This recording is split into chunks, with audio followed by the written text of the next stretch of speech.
So periods అనేవి చాలా మందికి లేట్గా వస్తూ ఉంటాయి. సో 5-6 నెలలకైనా పీరియడ్స్ అనేవి రాకుండా ఇబ్బంది పెడుతూ ఉంటాయి. సో ప్రతి నెల పీరియడ్ కరెక్ట్ టైంకి రావాలంటే ఎటువంటి హోమ్ రెమెడీస్ ఉన్నాయి, హెర్బల్ మెడిసిన్ దీని గురించి ఏం చెప్తుంది, వివరాలు తెలుసుకుందాం. ఈరోజు మనతో పాటు ఉన్నారు ప్రముఖ alternative medicine and herbal medicine specialist doctor Swathi గారు. మ్యామ్ నమస్తే అండి. నమస్తే లక్ష్మి గారు. ఎస్, సో జనరల్గా ఆడవారికి ప్రతి నెల కరెక్ట్ టైంకి పీరియడ్స్ అనేవి వస్తుంటాయి. కొందరిలో అయితే 5-6 నెలలు 2-3 నెలలు ఇట్లా పోస్ట్ పోన్ అవుతూ ఉంటాయి, రాకుండా ఉంటాయి. సో వస్తే హెవీ బ్లీడింగ్ అనేది ఉంటుంది. ఎందుకు ఈ సమస్య, హెర్బల్ మెడిసిన్ దీని గురించి ఏం చెప్తుంది?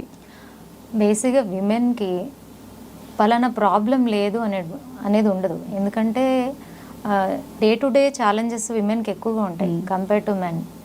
సో ఎమోషనల్ ఇంబ్యాలెన్స్ అయితే చాలా భయంకరంగా ఉంటుంది. ఎలాగంటే కొంతమంది చిన్న విషయాన్ని కూడా సెన్సిటివ్గా ఆలోచిస్తారు. ఎక్కువ ఏమవుతుందంటే మానసికంగా డౌన్ అయిపోతూ ఉంటారు. సో ఈ మైండ్కి బాడీకి చాలా రిలేషన్ ఉంటుంది అనమాట. మన బాడీకి సంబంధించిన హార్మోన్స్ అన్నీ మన తలలోనే తయారవుతూ ఉంటాయి. మనకి ఒక గ్లాండ్ ఉంటుంది, పిట్యూటరీ గ్లాండ్. సో మనం తీసుకున్న స్ట్రెస్, స్ట్రెయిన్, ఎమోషన్ అంతా ఈ హార్మోన్స్ని డిస్టర్బ్ చేసేస్తుంది. పర్టికులర్గా హార్మోనల్ ఇంబ్యాలెన్స్ అనేది చాలా ఇంపార్టెంట్ రీజన్. ఈ డిలేడ్ పీరియడ్స్ కానీ ఇర్రెగ్యులర్ పీరియడ్స్ కానీ ఏదైనా కూడా చూస్తే ఇదే ఉంటుంది. అండ్ ఇర్రెగ్యులర్ పీరియడ్ అవ్వడం వల్ల ఏమవుతుందంటే, ఇప్పుడు ఫస్ట్ 1 మంత్ తర్వాత మనకి కరెక్ట్ పీరియడ్ రాకపోతేనే అదర్ ఇష్యూస్ ఎలాగన్నా ఉండని ఇది బాగా మనిషిని సప్రెస్ చేసేస్తుంది. అరే ఇంకా పీరియడ్ రాలేదు ఏమైపోయిందో. పీరియడ్ రాలేదు కాబట్టి దానికి సంబంధించింది అంతా సెర్చ్ చేయడం మొదలు పెట్టేస్తారు. చేతిలోనే ఫోన్ ఉంది. అవును, కొన్ని బేసిక్గా దాంట్లో ఇన్ఫర్మేషన్ ఇస్తారు, దీనివల్ల రాలేదు దానివల్ల రాలేదు అని. కానీ కొన్ని ఎలాగుంటాయంటే మనం భయపెట్టేలాగా ఉంటాయి దాంట్లో స్టేట్మెంట్స్ కానీ ఏదైనా ఇన్ఫర్మేషన్. చూడంగానే ఒకవైపు పీరియడ్ రాలేదు, దాంతోపాటు ఇవన్నీ చదివినప్పుడు అవన్నీ వీళ్ళకు ఉన్నాయేమో అనుకుంటారు. ఈ పీరియడ్ ఇష్యూ కంటిన్యూ అవ్వడానికి కారణమే ఎమోషనల్ ఇంబ్యాలెన్స్. ఇవన్నీ చదివినప్పుడు ఏమవుతుంది, ఆ ఇంబ్యాలెన్స్ అనేది ఇంకా మనకి పెరుగుతుంది. అది ఇంకా అక్కడ హార్మోనల్ డిస్టర్బెన్స్ అనేది ఇంకా కొంచెం డిస్టర్బ్ అవుతుంది, ఉన్నదానికన్నా డిస్టర్బ్ అవుతుంది. త్వరగా రావడానికి అవకాశం ఉండదు. ఫస్ట్ థింగ్, మనం ఇలాంటి ఇష్యూస్ ఉన్నప్పుడు ఇష్యూ మీద ఎక్కువ తెలుసుకోవడానికి ప్రయత్నించొద్దు, పర్టికులర్గా విమెన్. సో తెలుసుకునేదానికన్నా దాన్ని ఎలాగ త్వరగా సాల్వ్ చేసుకోవడానికి ఎటువంటి పాటిస్తే మంచిది అనేదానికి మనం ప్రయత్నించాలి. అందరికీ తెలిసిన విషయమే, హార్మోనల్ ఇంబ్యాలెన్స్ని మనం సరి చేసుకోవాలి అంటే మనకి బేసిక్గా అందరికీ తెలవాలి ఏంటంటే, ఎవరికి వాళ్ళు జస్ట్ అబ్జర్వ్ చేస్తే నా లైఫ్ స్టైల్లోనే ఏదో చేంజ్ ఉంది అని వాళ్ళు తెలిసిపోతుంది. మనల్ని మనం క్వశ్చన్ వేసుకుంటే దీంట్లో చాలా ఉంటాయండి. ఒకటి, ప్రాపర్ డయట్ తీసుకోకపోవడం. డయట్ చాలా ఇంపార్టెంట్ రోల్ దీంట్లో. And second thing, improper sleep and improper physical activity. ఇవి ఏమైనా ఉన్నాయా మీ దాంట్లో చెక్ చేసుకోండి. ఇవన్నీ నా లైఫ్లో నేను ఇప్పుడు ఏదైతే జస్ట్ మీకు 1, 2, 3 చెప్పానో, ఇవన్నీ నేను ఇటువంటి విషయాల మీద ఇబ్బంది పడుతున్నానా అనేది మనం ఫస్ట్ క్వశ్చన్ వేసుకోవాలి. ఇవన్నీ చిన్న చిన్నవే. ఫస్ట్ ఏం చేయాలి, మనం డయట్ని రెక్టిఫై చేసేసుకోవాలి, కొంచెం ఫిజికల్ యాక్టివిటీని అలవాటు చేసుకోవాలి, అండ్ మెడిటేషన్ అలాంటివి ఏమైనా చేయడానికి ప్రయత్నిస్తే చాలా మంచి రిజల్ట్స్ వస్తాయి. మన చేతిలోనే ఉంటాయి ఇవన్నీ. కానీ ఇవి మానేస్తాం మనం.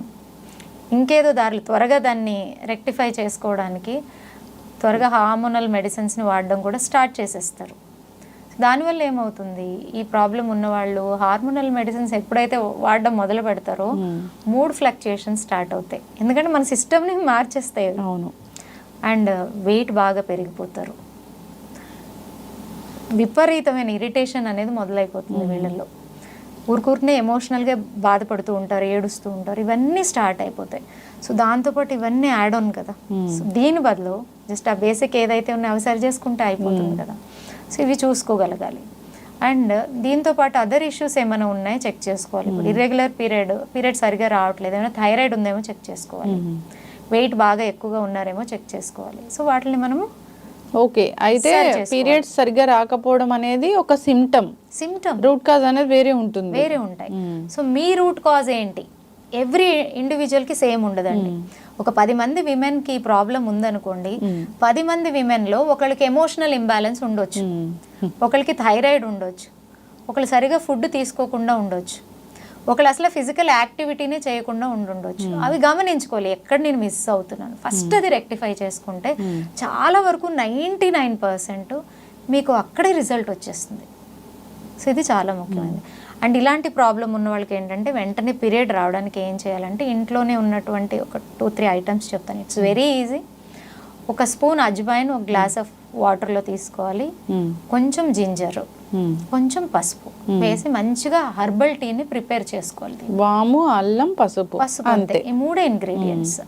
ఒక స్పూన్ వాము, ఒక 2 ఇంచుల అల్లము, ఒక 2-3 చిటికెలు పసుపు. దాన్ని మంచిగా బాయిల్ చేసుకొని మీకు ఇంకొక 5 డేస్లో పీరియడ్ ఉంది ఈ ఇష్యూ ఉన్నటువంటి వాళ్ళు 5 డేస్ ముందు నుంచే తీసుకోవాలి. ఓకే. అలాగే చాలా రోజుల నుంచి పీరియడ్ సరిగా రావట్లేదు అనేవాళ్ళు ఈవేళ స్టార్ట్ చేసి ఒక 15 డేస్ అలా తీసుకోగానే వాళ్ళకి న్యాచురల్గా పీరియడ్ వచ్చేస్తుంది. ఓకే. సో చాలా చక్కటి రెమెడీ కదండి, చాలా బాగా హెల్ప్ చేస్తుంది. అంటే మనం మందులు వేసుకున్న పని చేయని పరిస్థితులు ఉన్నాయి ఇప్పుడు. చాలా మంది ఎన్నో మంత్స్ నుంచి 2 మంత్స్ నుంచి 3 మంత్స్ నుంచి మెడిసిన్ వాడేటటువంటి వాళ్ళు ఉంటారు, వాళ్ళకి కూడా రాదు. అలాంటి వాళ్ళకు కూడా ఇది ఇమీడియట్గా ఎందుకు అని చెప్తాను. ఫస్ట్ మనం అజ్వైన్ తీసుకుందాం. ఇది అద్భుతంగా పనిచేస్తుందండి. ఇది యాంటీ ఇన్ఫ్లమేటరీగా పనిచేస్తుంది. వాము అసలు కడుపు నొప్పి వచ్చిందంటే వాము తింటే అసలు మెడిసిన్ లాగా పనిచేస్తుంది, సూపర్గా పనిచేస్తుంది. అలాగే బ్లోటింగ్, ఇండైజెషన్, పొట్టకు సంబంధించిన ఇష్యూస్ అన్నిటికి ఇది మంచి మెడిసిన్. ఎందుకు అంటే చూడండి, పీరియడ్ ఎవరికైతే ఇర్రెగ్యులర్ ఉంటుందో వాళ్ళకి అంతా ఇవన్నీ ఉంటాయి. పెప్టిక్ అల్సర్కి కూడా మంచిది వాము. సో ఈ వామును తీసుకుంటే ఫస్ట్ ఈ పీరియడ్ ఇష్యూ వల్ల ఏదైతే వాళ్ళకి అబ్డామినల్ ఇష్యూస్ ఉంటాయో, ఒక ప్రాబ్లం ఉంది, ఆ ప్రాబ్లంకి 4 కారణాలు ఉన్నాయి. ఫస్ట్ మనం ప్రాబ్లం మీద మనకి సొల్యూషన్ రావాలి అంటే ఆ కారణాల మీద పనిచేయాలి. అప్పుడు ఆ 4 కారణాల్లో ఇదొక కారణం అనుకోండి, ఆ కారణం ఎప్పుడైతే సాల్వ్ అవుతుందో మీకు పీరియడ్ రెగ్యులర్ అవడానికి ఈజీ అయిపోతుంది అనమాట, ఒక దారి వచ్చేస్తుంది. ఓకే, మీరు చెక్ చేయండి. ఈ పీరియడ్ ప్రాబ్లం ఉన్న వాళ్ళు చెప్తారు, నాకు బ్లోటింగ్ అవుతోంది, కొంచెం తిన్నా కూడా పొట్టంతా భారంగా ఉంది, మోషన్ ఫ్రీ లేదు, కాన్స్టిపేషన్ ఉంటుంది, ఇవన్నీ కంప్లైంట్ చేస్తారు వాళ్ళు. ఓకే. సో అదేం చేస్తుంది, అది ఎప్పుడైతే అది రిలీవ్ అవ్వదో ఈ ప్రాబ్లం ఇంకా పెరుగుతుంది, దీనికి రూట్ రాదు. అందువల్ల ఇది చాలా చాలా ఇంపార్టెంట్, ఇది చూసుకోవాలి. సో అది అజ్వైన్ మనకి చాలా హెల్ప్ చేస్తుంది. అలాగే నేను మీకు చెప్పింది సెకండ్ జింజర్. జింజర్ ఎలాగంటే it is a wonderful anti oxidant.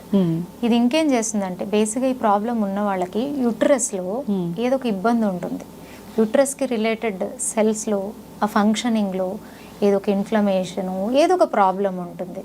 And ఈ పీసీఓడి కూడా ఇర్రెగ్యులర్ పీరియడ్స్ వాళ్ళలో ఎక్కువగా ఉంటుంది. సో ఇటువంటి వాటిని ఇది రిలీవ్ చేస్తుంది. ఆ యూట్రస్లో ఏదన్నా ఇబ్బంది ఉంది, ఆ సెల్స్ డ్యామేజ్ అయ్యాయి, ఆ డ్యామేజ్ అయిన సెల్స్ని మనం రీజనరేట్ చేయాలి, ఆ ఇన్ఫ్లమేషన్ మొత్తం క్లీనప్ చేయాలి. ఏదైనా ఈ ఓవరీ ఈ పీసీఓడి ప్రాబ్లం ఉందనుకోండి, బేసిక్గా వాళ్ళకి ఈ బబుల్స్ ఉంటాయి, వాటర్ బబుల్స్, ఇవన్నీ కూడా క్లీనప్ చేస్తుంది. ఇప్పుడు చాలామంది దాన్ని ట్రీట్మెంట్స్కి వెళ్ళి అవన్నీ తీయించుకోవడం, మళ్ళీ అది కొన్ని రోజులకి ఇబ్బంది స్టార్ట్ అవ్వడం, మళ్ళీ ఇర్రెగ్యులర్ పీరియడ్ స్టార్ట్ అవ్వడం, ఇవన్నీ ఉంటాయి. కానీ ఇలాంటివి తీసుకోవడం వల్ల ఉన్న ప్రాబ్లమ్ సాల్వ్ అవుతుంది, మళ్ళీ రిపీట్ అవ్వదు. అవును, ఇంత అద్భుతం. అందులో దీనివల్ల సైడ్ ఎఫెక్ట్స్ ఏమి ఉండవు. సైడ్ ఎఫెక్ట్స్ అస్సలు ఏమి ఉండదు, చాలా సింపుల్, చాలా అద్భుతంగా పనిచేస్తుంది. మనకి ఆ డ్యామేజ్ అయినటువంటి యూట్రస్లో ఏదన్నా కానివ్వండి అదంతా కూడా రెక్టిఫై అవుతుంది. అయితే అద్భుతమైన టీ లాగా చెప్పుకోవచ్చు. అయితే హెర్బల్ మెడిసిన్ దీనికోసం ఎలా పనిచేస్తుంది? బేసిక్గా మీరు ఇది టీ చేసుకుని తీసుకున్నప్పుడు మీకు ఇక్కడే అన్ని తెలిసిపోతున్నాయి, దానికి రిలేటెడ్ ప్రాబ్లమ్స్ ఎన్ని ఉన్నాయో అవన్నిటి మీద కూడా ఇది పని చేస్తుంది. కాబట్టి మనకు పీరియడ్ రెగ్యులేట్ అవుతుంది. అండ్ ఇటువంటి పదార్థాలు తీసుకున్నప్పుడు ఏమవుతుందంటే మీ మానసిక లెవెల్ కూడా ఒక మంచి రిలాక్సేషన్ వస్తుంది. మీరు ఒకటే గమనించండి, మీకు ఇండైజెషన్ ఉందనుకోండి, మీరు కామ్గా ఉండగలుగుతారు. అవును, మూడ్ ఫ్లక్చుయేట్ ఇక్కడ ఉన్నా కూడా presence, body present, mind absent. అవును, ఇది అవుతుందా లేదా? సో ఇక్కడ బాడీలో ఉన్న ఇబ్బంది మైండ్ని కూడా ఇబ్బంది పెడుతుంది కదా. సో ఇవన్నీ ఇంటర్ రిలేటెడ్ ఈ ప్రాబ్లంలో. సో ఇంటర్ రిలేటెడ్ ప్రాబ్లమ్స్ మీద ఎఫెక్టివ్గా పనిచేసేటటువంటి కాంబినేషన్ కాబట్టి ఆటోమేటిక్గా ఆ రూట్ కాజెస్ని క్లియర్ చేసి మెయిన్ ప్రాబ్లమ్ని కూడా సాల్వ్ చేసేస్తాం. ఓకే. సో కంపల్సరీ ఇది ప్రిపేర్ చేసి తీసుకుంటే ఎవరైతే ఈ ఇబ్బంది నుంచి సఫర్ అవుతున్నారో వాళ్ళకే తెలిసిపోతుంది. ఎస్, అయితే మీరు హెర్బల్ మెడిసిన్ స్పెషలిస్ట్. అవునండి. సో దీనికోసం ప్రత్యేకమైన ట్రీట్మెంట్ అనేది ఉంటుందా ఇలాంటి రెగ్యులర్ పీరియడ్స్ కోసం? 100% మేము ఓన్లీ బై వాళ్ళ నాడిని చూసి, అంటే ఇప్పుడు ఇర్రెగ్యులర్ పీరియడ్తో పాటు ఏమేమి వాళ్ళు సఫర్ అవుతున్నారో అనేది మేము జస్ట్ ఒక ఇన్ఫర్మేషన్ కంప్లీట్గా తీసుకున్న తర్వాత వాళ్ళకి ఎలాగ ఆ పర్టికులర్ పేషెంట్కి ఎలాగ ట్రీట్ చేయాలి అనే ట్రీట్మెంట్ని నేను డిజైన్ చేస్తాను. వాళ్ళ బాడీకి ఏ హర్బ్స్ ఇస్తే త్వరగా ఆ ప్రాబ్లం నుంచి వీళ్ళు బయటపడతారు కూడా యాజ్ ఎ నాడీ స్పెషలిస్ట్గా తెలిసిపోతుంది. So lot of cases irregular period కేసెస్ని మేము సాల్వ్ చేయడం జరిగింది. చాలా వరకు 5 to 6 months నుంచి పీరియడ్ రాని వాళ్ళు కూడా మా దగ్గరకు వచ్చిన వాళ్ళు ఫస్ట్ ఆర్ సెకండ్ ట్రీట్మెంట్లోనే వాళ్ళకి న్యాచురల్గా పీరియడ్ వచ్చేస్తుంది. ఖచ్చితంగా తప్పకుండా, ఎందుకంటే హోమ్ రెమెడీస్ ద్వారానే ఫస్ట్ మనం ప్రాబ్లమ్స్ని సాల్వ్ చేసుకోవాలని కోరుకుంటాం. ఇవందో ఐఎమ్ ఒక ఆల్టర్నేటివ్ మెడిసిన్ డాక్టర్ అయినా కూడా మనం ఫస్ట్ వాళ్ళ చేతిలో ఉన్నప్పుడే వాళ్ళ ఆరోగ్యం సరిగా అవ్వాలి అనేది కోరుకుందాం. Thank you. అప్పుడు కూడా ఇబ్బంది వచ్చినప్పుడు మనం తప్పకుండా వాళ్ళకి సహకరిద్దాం.